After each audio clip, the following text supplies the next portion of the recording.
আসসালামু আলাইকুম ভিউয়ার্স, নতুন একটি ব্লগ নিয়ে হাজির হয়ে গেলাম। যদিও এটা বৃহস্পতিবারের ব্লগ, তো তোমরা 2-1 দিন পরে এটা পাবে। তো এটা ছিল বৃহস্পতিবারের সন্ধ্যার দিকে। এটা হচ্ছে ধানমন্ডি দ্য ফরেস্ট লাউঞ্জে আমরা বাফেট ডিনার করতে গিয়েছিলাম। তো ভাবলাম তোমাদের সাথে এটা একটু শেয়ার করি। তো দেখো, আমরা একটা রিক্সাতে ছিলাম, আমি ও আমার 2টা মেয়ে। তো আমরা রিক্সায় যাচ্ছিলাম, আর আমার হাজব্যান্ড অফিস থেকে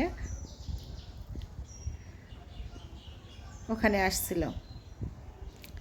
তো আমরা চলে যাচ্ছি। তো এই যে বিল্ডিংটা দেখতে পাচ্ছ, উঁচু যে বিল্ডিংটা, ইয়েলো কালার, দ্য ক্যাফেরিও লেখা আছে। ক্যাফেরিওর উপরে কিন্তু দ্য ফরেস্ট লাউঞ্জ, 2টা ফ্লোর নিয়ে হচ্ছে দ্য ফরেস্ট লাউঞ্জ।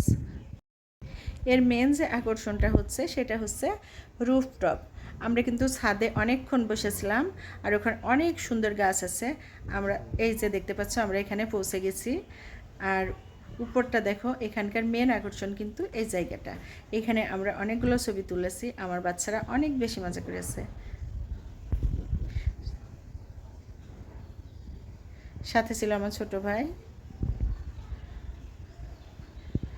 তো আমরা কিছু ছবি টবি নিলাম, তারপরে আমরা আবার চলে আসলাম ডিনার করতে। তো এই যে দেখো, এখানে এটা ছিল বিফ রেজালা, অনেক অনেক আইটেম ছিল।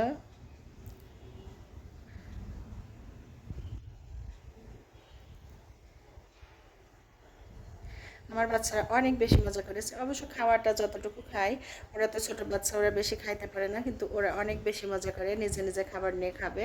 এটাই ওদের কাছে অনেক আনন্দের বিষয়। এটা ছিল থাই স্যুপ।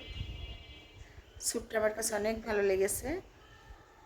আর আমার বাচ্চারা সাধারণত এখানে গেলে যে কাজটা করে সেটা হচ্ছে ওরা ডেজার্টটা বেশি পছন্দ করে। ওরা সাধারণত ডেজার্টগুলাই খায়। তো এই যে দেখো, এখানে অনেকগুলো খাবার আছে। আমি সবগুলো খাবারই অল্প অল্প একটু নিয়ে ট্রাই করছি, যে কোনটা আসলে কেমন লাগে। চাউমিনও নিয়েছিলাম। এখানকার কেকগুলো আমার অতটা ভালো লাগেনি। তো এই যে আমার 2 মেয়ে। আজ এ পর্যন্ত, আল্লাহ হাফেজ।